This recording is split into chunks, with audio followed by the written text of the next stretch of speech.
case briefs, and so much more. LSData's got what you're looking for. In 1877, the Alabama Supreme Court heard Hoover v. State, a case that confirmed the law prohibiting intermarriage and cohabitation between white and colored persons. The defendant argued that he was advised it was legal to marry a white woman, but the court rejected this claim and found him guilty. Section 4189 of the Code of 1876 treated the individuals as unmarried and their sexual cohabitation as fornication, upholding the prohibition. The court based its decision on the maxim ignorantia legis neminem excusa, an inflexible rule of law, meaning ignorance of the law is no excuse. The court ruled that regardless of the defendant's knowledge, the act was an offense against morals and decorum.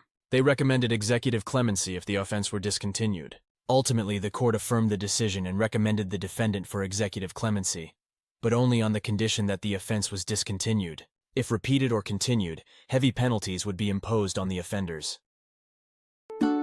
Case briefs, and so much more. LSData's got what you're looking for. Visit lsd.law, elevate your mind. Leave the stress of class.